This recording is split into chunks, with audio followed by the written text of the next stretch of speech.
Well, hello there, motherfuckers, and welcome to your Raw review. Well, can't say this was a good show because it fucking wasn't.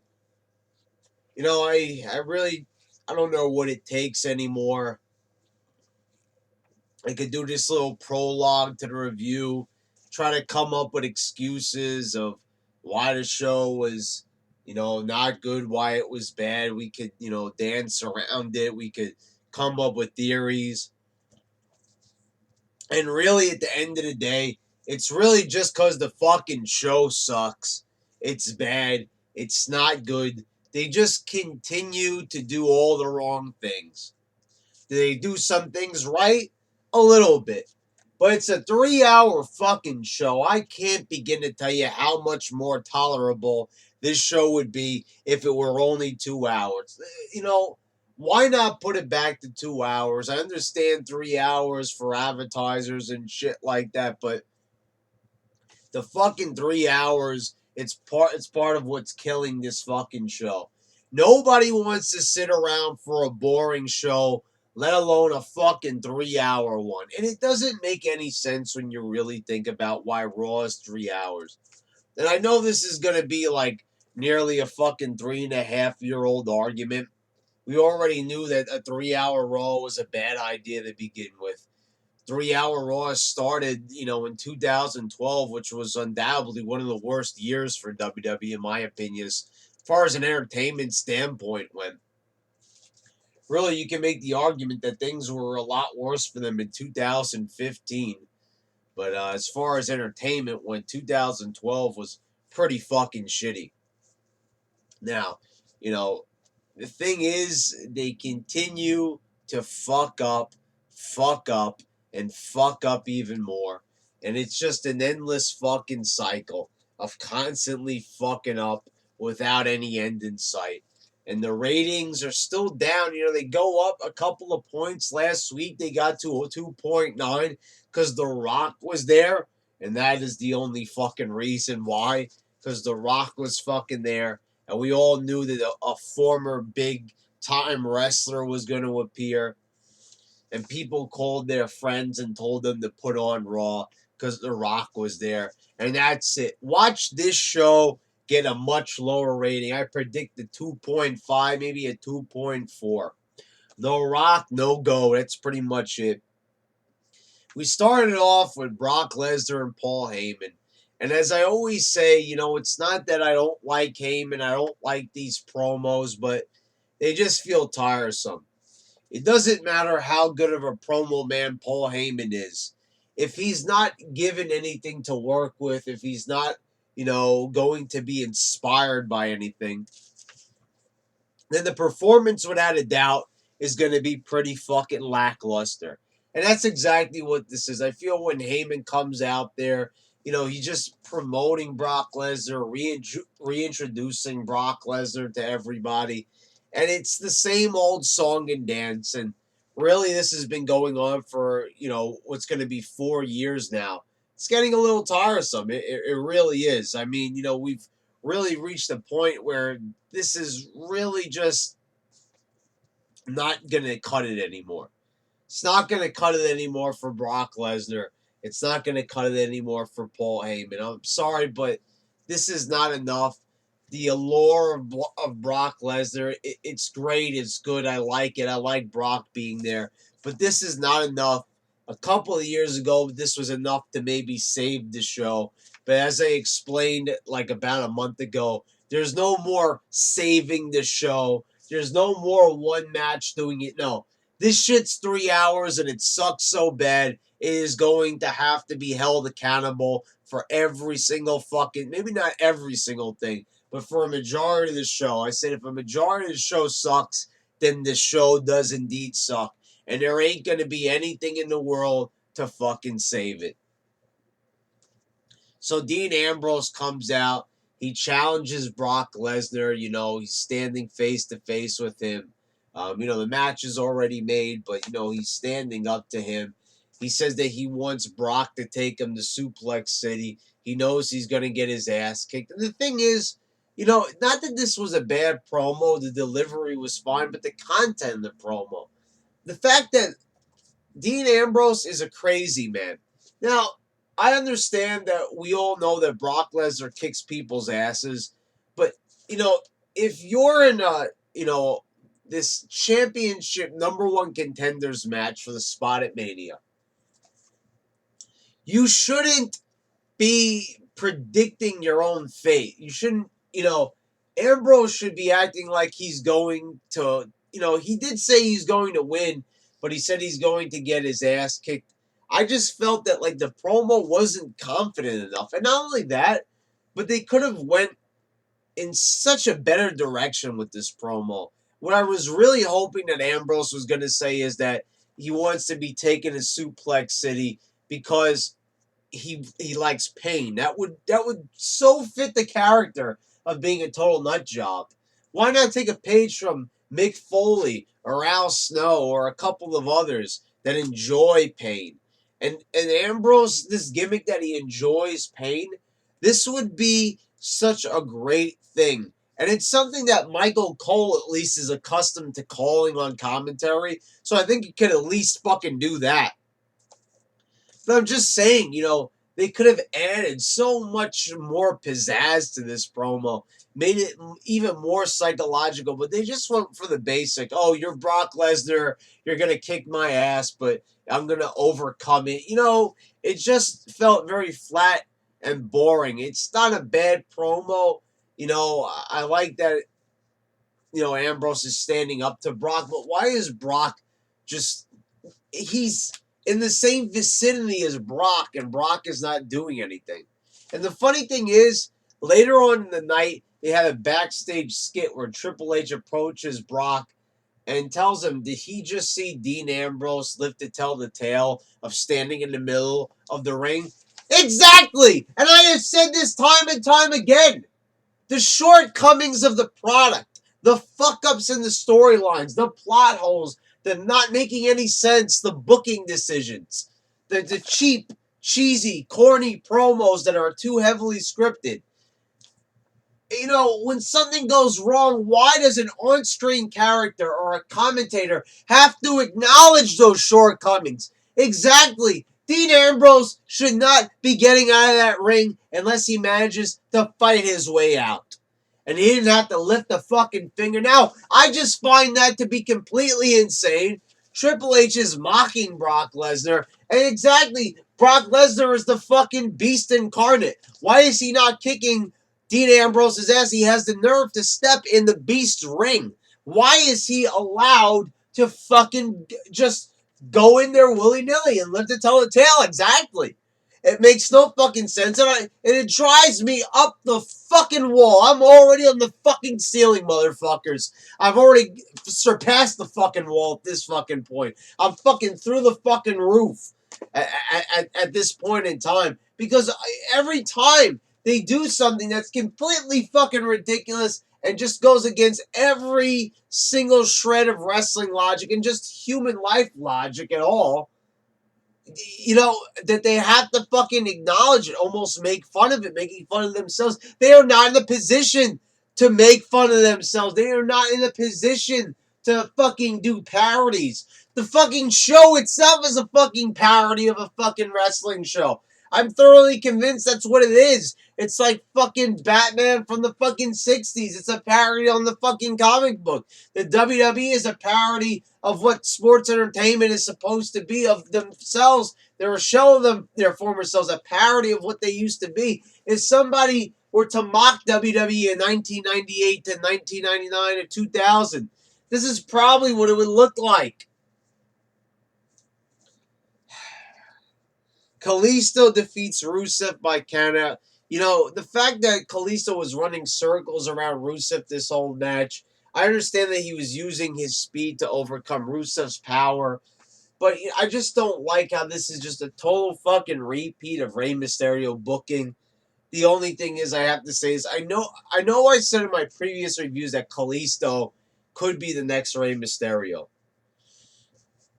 But please, do not book him the same exact fucking way.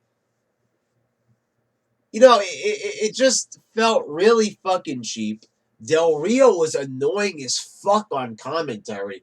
I gotta tell you something. You know, just hearing Del Rio fucking struggle to put together a coherent sentence, a coherent statement on fucking commentary is fucking painstaking. It really is. It has nothing to do with the fact that the guy has an accent. Eddie Guerrero had an accent. How is it that that guy was so great on the fucking mic? Go fucking figure. You know, I don't know. Everything just pissed me off about this fucking cliche Rey Mysterio booking, annoying commentary, Rousseff just being there pretending that he's important when he's just fucking so irrelevant now.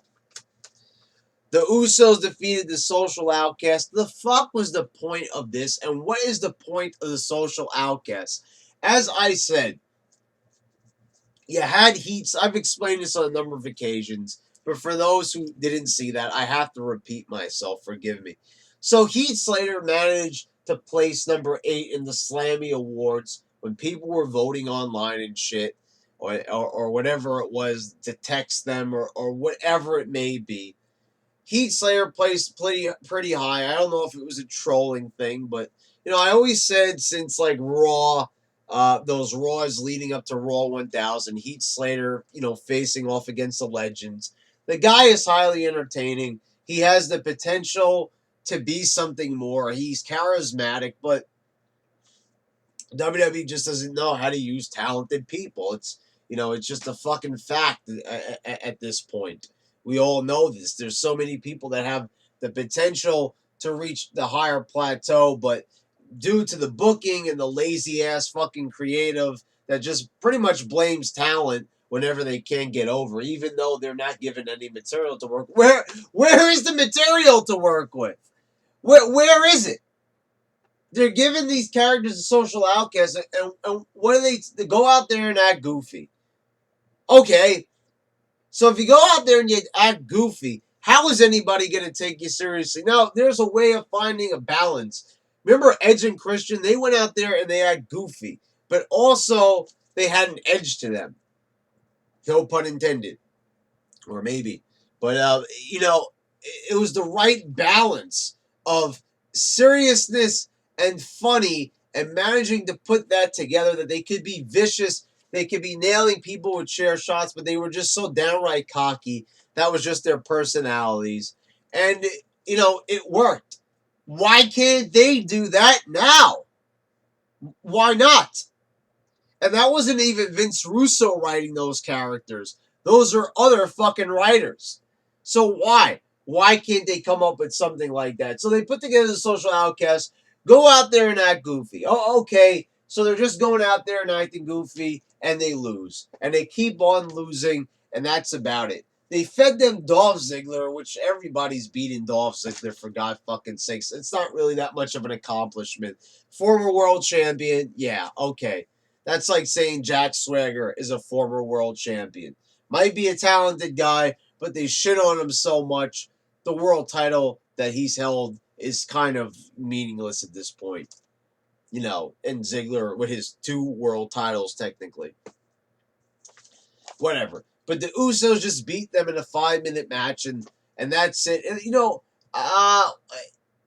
the Social Outcast, their heels, their faces, I don't really get a heel vibe from them. I thought that they were supposed to be faces because this was supposed to be, you know, Heath Slater's creation through his social media popularity. And as I explained, they were probably hoping that Curtis Axel, Ambrose, and Bo Dallas would also feed off of some of that popularity. The thing is, you know, you can't just expect a guy like Heath Slater, who got some genuine popularity off his social media by his own hand. You can't expect him when he's not even truly over as far as a standpoint on the show on Raw, and expect him to get everybody else over by himself. Heath Slater is not a fucking writer. Heath Slater does not write the fucking show. So how the fuck is Heath Slater supposed to take 3 other schlubs that aren't even that promising to begin with and supposed to do something with them when he himself hasn't even been given anything creative to work with. Go out there and act goofy. Yeah, what? In what context? I mean, what the fuck is he even supposed to do? What are they supposed to do when they're scheduled to go out there, cut a fucking 30-second promo, and you know whatever fucking restraints are on it, I don't even fucking know, and wrestle a 5-minute match that they're supposed to lose? How are they supposed to get over? It's not like it's driving me crazy that, you know, oh, Social Outcast, my favorite team, can't get over. No, it's more like this is fucking everybody on the fucking roster getting blamed for not getting over when they are not given the tools to do so. How can they be blamed when the writers are doing jack shit to help them? All Raw is match, Miss TV, match, some shit-ass main event, some shit-ass fucking beginning promo with whoever's there. You know, I can't take it anymore. It's the same fucking monotonous cycle. It's a cycle of doom. It's a cycle to Nowheresville. It's a cycle that has failed them for fucking years, for a decade now. Same fucking format that they have been doing for fucking years, and it needs to stop. And this show has no business being 3 fucking hours. 3 fucking hours. 3 fucking hours! For Christ's fucking sake. Miz TV and AJ Styles. Oh my god, this was almost like the Daniel Bryan initiation shit. Miz, you know, he was kind of, you know, saying things about AJ. Is he a rookie? You know, this is what kind of drives me nuts. I understand that AJ is a rookie to WWE, but to use the word rookie with AJ, just like in the Rumble, how they said that he was like a young up-and-coming guy, that is fucking bull fucking shit. AJ Styles is another guy who's been wrestling for over 15 fucking years. To say that this guy is, first of all, he's 38 years old. Now, that's not old, but in wrestling, that's not exactly a spring chicken. I mean, come the fuck on. I mean, really. You know, the guy is like fucking 10 years older than Seth Rollins, for example. And Seth Rollins has also been wrestling for a very long time as well. So where the fuck did they come off with this fucking terminology? Like, you know, let's not fucking fool with people. Everybody has seen TNA at least once, and chances are they've seen AJ Styles. By golly, look at the fucking Royal Rumble. You could clearly see that everybody knew who AJ Styles was. There was no fucking mystery behind it. So, Miz TV, it was okay. AJ wasn't able to talk. Miz insults AJ. AJ attacks him. Okay, they're having a match on SmackDown. I would have had the, you know, I don't think anybody's going to watch SmackDown. I think it would have been wiser to book that for Raw. Sorry, but still nobody's going to take SmackDown seriously. Brie Bella defeated Charlotte. Why? Well, you know, I thought this was all about the new divas because the old ones completely fucked up everything. And now they're going with Brie Bella again. Brie Bella push number fucking 63. You know, she already couldn't get over with, you know, with Daniel Bryan's name behind her, you know, against Stephanie McMahon. She was having a tough time. It was like a semi getting over type of thing. And, you know, it's just like, why? Charlotte and Brie? You know, I don't know. I thought they were going for Sasha and Charlotte next. I guess they're saving that for WrestleMania, but the thing is, it's kind of like you already pulled the trigger at the Rumble for this feud, and you're not going to continue on with it. And Team Bad is breaking up by the way, and I'm going to get to that in a little bit, which is really breaking my heart. There's no more teams left. I guess Team Bella is the only one fucking left, and but they just completely fucked this up. They won a Divas Revolution. They put teams together. Then they're doing random fucking feuds that don't make any sense. Why Brie and Charlotte? Where the fuck did they pull this out of their fucking asses? And even if they are going to save Sasha and Charlotte for Mania, which might be a pretty good idea, that's an interesting booking decision to have. And it definitely is two of the more popular divas. Since Paige, I don't care what anybody says, has failed to be the top diva in WWE. At the beginning, she was over, but now I think she's starting to lose that overness. If she was ever truly over, I don't fucking know anymore. But, how is Charlotte and Brie supposed to whet the appetite for, if they're going to do this match at Fastlane, which it looks like they might. And once again, the champion losing it. They better have this match. I don't want to see this match at Fastlane, but they better have this match at Fastlane. You know what I'm saying? It's like, do not fucking have the champion lose if you're not going to follow up on this on pay-per-view and have a match. We all know that Brie's not going to be champion. But this was such a cheap-ass fucking match, ending with a fucking small package.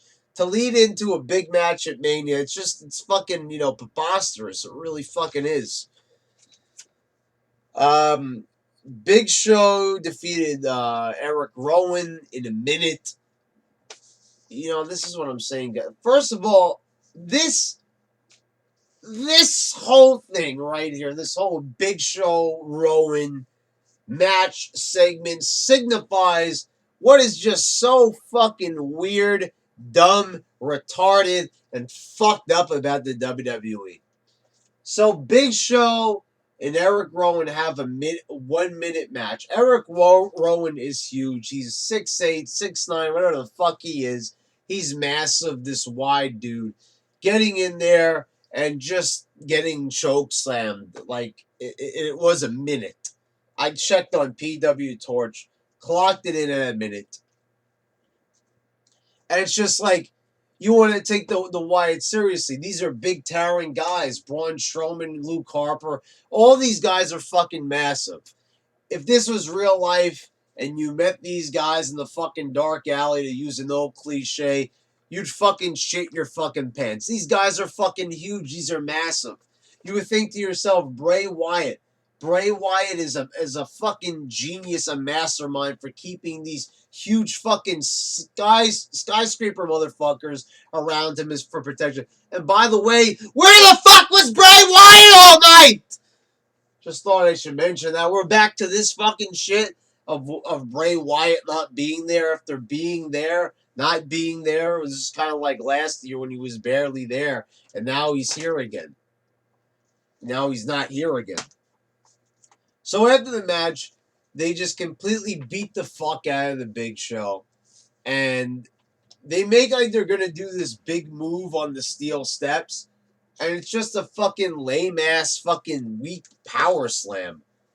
I was like, okay, that's pretty fucking anticlimactic. I was expecting like a power bomb or something.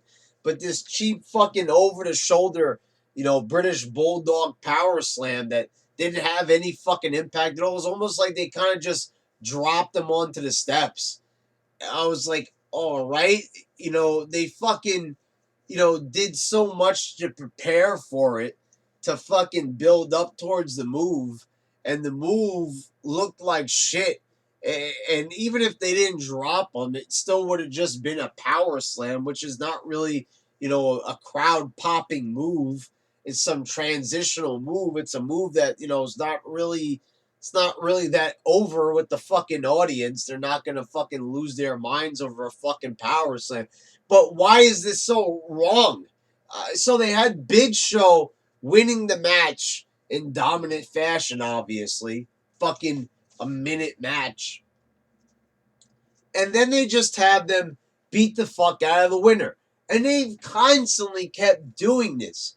It was like Kevin Owens and Neville. Why have somebody win a match when you're going to instantly not make them look like the winner at the end of it? This is that stupid fucking even Stevens 50-50 booking that just makes no fucking sense. They feel that they could be cute, that they could get a guy a win and then get the heels heat back by just instantly having them beat up the person who just beat them. So it's almost like they didn't beat them at all, but they still did beat them. So then you kind of think that kind of what happens next kind of overshadows what just happened, because in someone's mind, they're focusing more on what's happening right now. And when it's just a minute match, the big ass beating is what's remembered more. But, still, a lot of us are still pretty fucking smart. And we can remember what we had for lunch. And we sure as shit can happen to remember what just happened fucking 5 minutes ago. Stupid do you fucking think we are? Stop it. Just stop it. If you just have a match and just have the person keep the heat that they have for winning the match without adding additional heat onto additional characters.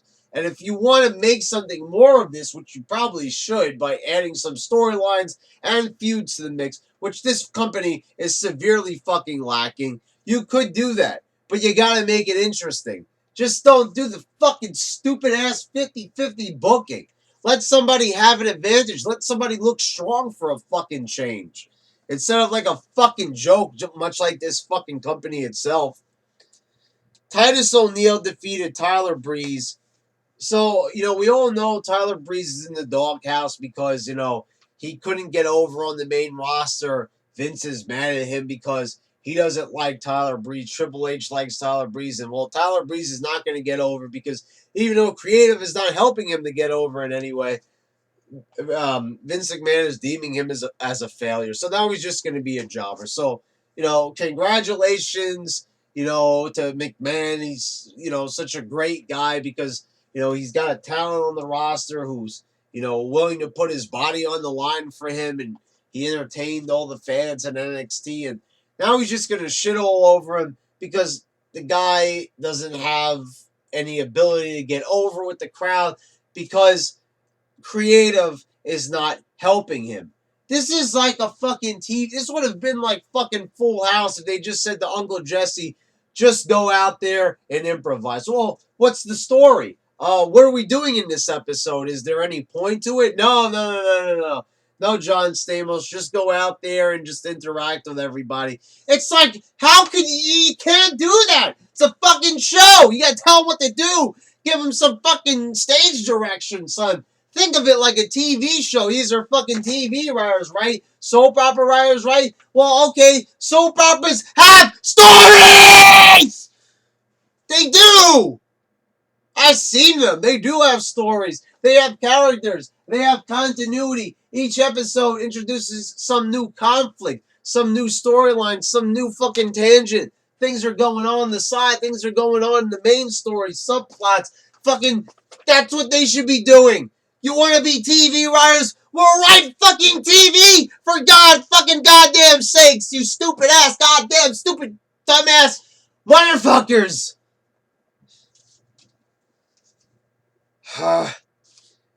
Titus ONeil beats Tyler Breeze, so you already know that.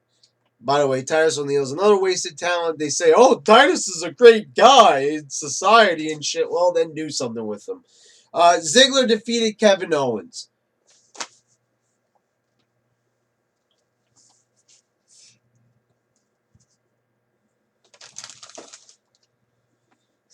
By the sun-made raisins, can this match cease to exist? Fuck!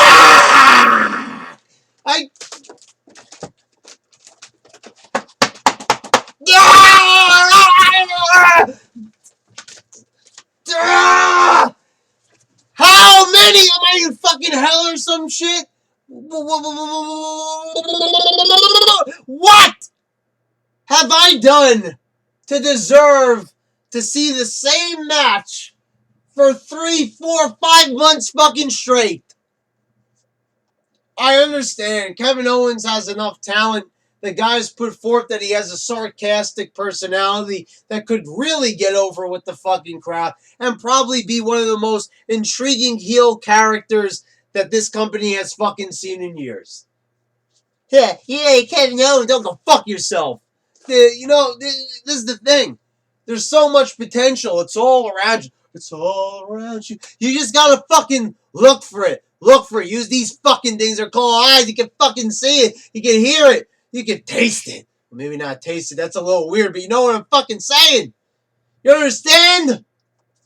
It's not that hard to fucking get people over in this fucking company and have a purpose. But instead, no. You know what? Dolph Ziggler, okay, I understand that the guy doesn't have a lot of charisma. He just kind of gyrates and he's, a good talent in the ring. But it's kind of hard for them, but creative could fucking give him something. If creative was, creative and they did creative things, which they fucking don't. But no, you know what? They're just comfortable doing fucking Kevin Owens, Dolph Ziggler matches to the end of time. And it is the same fucking match every single fucking time. Nothing is different because it's the same two guys wrestling constantly. Was it a good match? Well, it was just like all the others. Have you seen the one from last week? How about the one before that? How about the one previous to that one? Oh, you have? Well, then you've seen them all, motherfucker. You've seen every single one there is to see. There ain't none left to see because you already done seen them all, motherfuckers.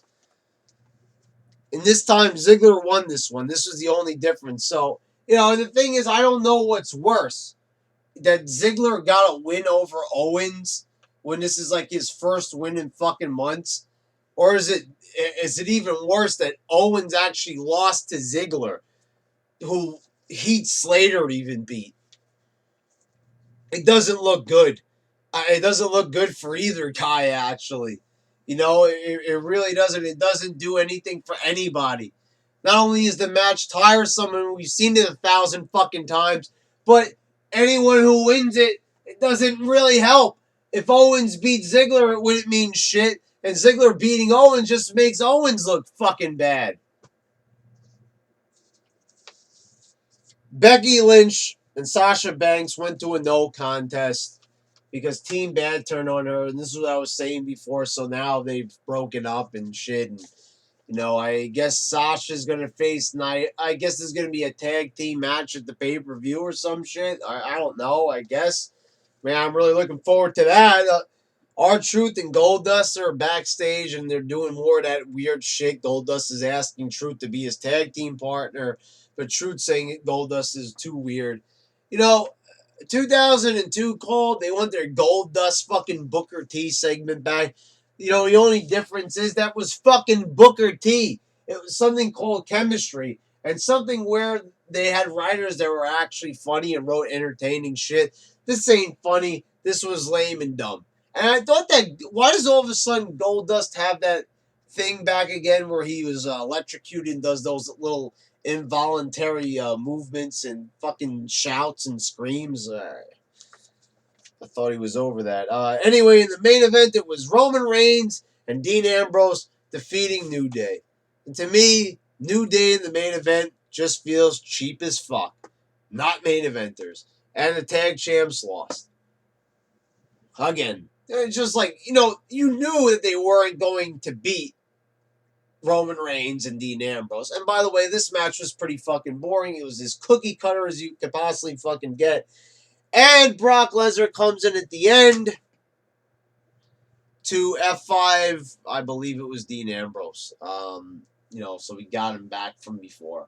Because I guess Triple H made him feel bad. And really, at the end of this, it's kind of like what has really progressed at all in these storylines. Nothing has become intriguing. The world champion is featured for 2-3 minutes backstage. They give the title to Triple H, and he's only on the show, and he's backstage for 3 fucking minutes. How is that a good idea? If you're going to have him champion, at least have him come out there to cut a promo. At least have him do fucking something. Why don't he wrestle in the main event or some shit to make it at least interesting? They don't have any stars left. They're all injured. The booking is shit. So why doesn't Triple H step in and volunteer to fucking wrestle? He definitely seems like he's in good enough shape to fucking do it.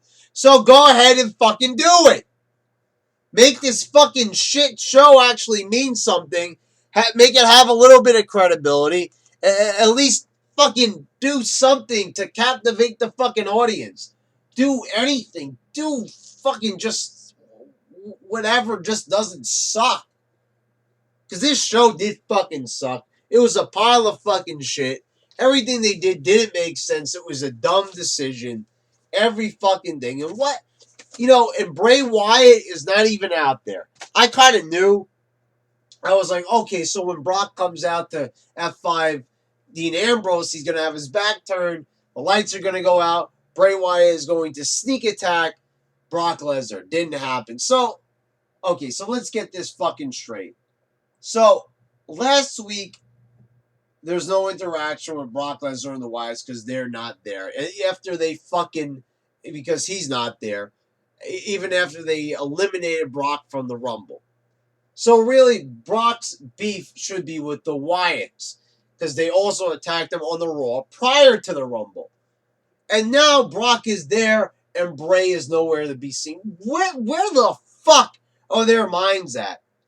They do things, there's no follow-up. What, like, it didn't happen that long ago. It happened at the Rumble. It happened fucking 8 days prior to that very moment. How could they forget about it? Bray Wyatt is obviously in the building, but he's not there. Unless they were doing some SmackDown shit. I don't fucking know. Maybe they were. Probably. But it's like, come on. You know, if that's the case, this is why I said they shouldn't have house shows if that is the fucking reason. This was dumb as fuck. This show fucking sucked. They build on things. They do a big thing like give Triple H the fucking title. I don't like it. But the thing is, go ahead and fucking build on it. Instead, he's fucking backstage. The fuck? What is wrong with them? Do they not think? Do they not think? Do they want to have a good show? Obviously not. This show fucking sucked cock. It sucked cock.